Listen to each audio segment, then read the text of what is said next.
Morning, everybody.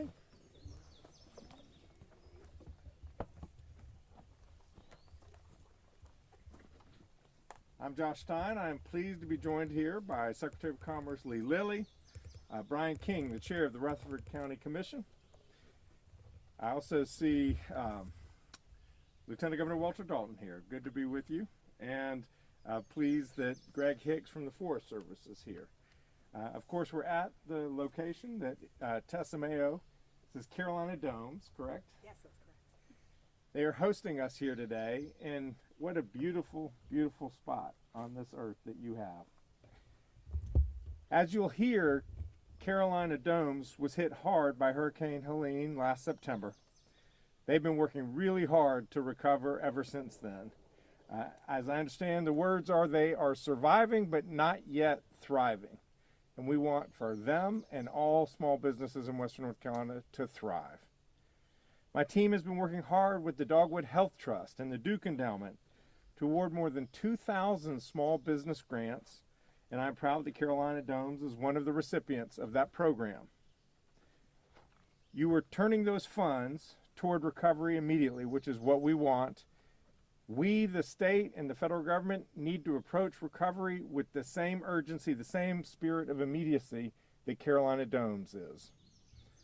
In February, I submitted my first budget request to the General Assembly calling for $1 billion to go toward housing, small businesses and farmers, infrastructure, and families. In March, I was proud to sign my first piece of legislation, a $500 million Hurricane Helene bill, going toward home reconstruction and repair, as well as agricultural aid. This allocation was critical, and it's already making a difference in the lives of people in Western North Carolina. We need every penny of that money, but that money is nowhere near enough. That's why I'm here today to $91 million from the General Assembly to go toward Helene recovery in our Phase 2 Helene recovery package. We're coming up on 8 months since the storm. That is more than enough time to comprehend just how much we lost during Hurricane Helene. In the face of so many unmet needs and unanswered prayers, it is time for the state of North Carolina to be bold. We need to commit to the people of Western North Carolina that the state is with them over the long haul. The $891 million I'm requesting will tackle the highest priority issues, areas that we cannot afford to wait for an uncertain federal assistance. It will move us forward on the path of recovery by standing up for small businesses, investing in housing, supporting debris removal efforts, repairing schools, and preventing wildfires. The first part of my request directs $260 million to strengthening the regional economy. Earlier this month, I met with a host of small business owners in Marshall. They are doing the best that they can to recover, and the progress they've made in the last 7 months is frankly nothing short of remarkable. But they're still having a hard time attracting customers, and they need to make ends meet.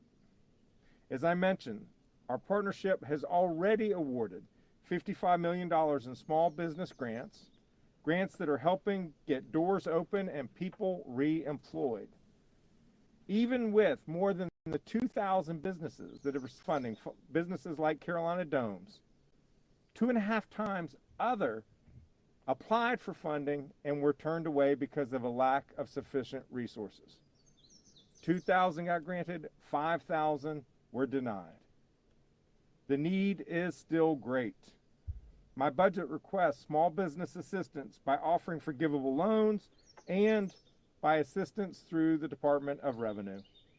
It also invests in workforce development to ensure that people have the skills that they need to do the jobs that the market demands. It promotes tourism so that people know Western North Carolina is open for business. And it repairs key attractions so they have a great time when they get here. My budget supports revenue-strapped local governments, which are struggling to balance their books after using their funds toward immediate relief. People need job opportunities, they need reliable public services, and they need a safe place to call home. My budget invests $113 million in creating affordable housing, investing in homelessness prevention for folks who have been displaced by the storm, supporting the nonprofits that are already doing remarkable work repairing and rebuilding homes, and providing rental, mortgage, and utility assistance for needy homeowners. It also puts $20 million toward food banks to ensure that our children do not go hungry. Rebuilding has many elements. It includes cleaning debris and repairing damaged schools, fixing our stormwater infrastructure and removing failing dams, rehabilitating our farmlands and cleaning up our streams, and fighting the wildfires that continue to plague our state. We've already seen a number of wildfire outbreaks across the state this spring, including in this part of the state. We recently learned from our federal partners that North Carolina has nearly 8 times the amount of fuel on the ground than we had a decade ago. 8 times more fuel on the ground.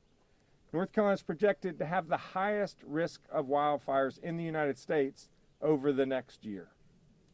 That is a title we do not want. My budget calls for nearly $50 million in essential equipment and personnel to respond to wildfires and prevent them from breaking out.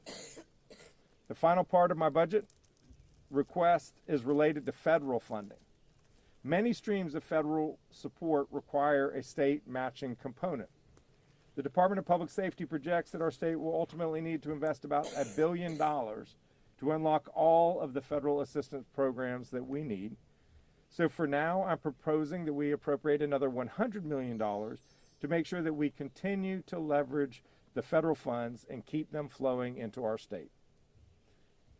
This recovery is going to take a long time. My administration, though, is in this for the long haul. I know that the legislature is as well. I thank the General Assembly for what it has done to date, but now is not the time for us to take our foot off the gas.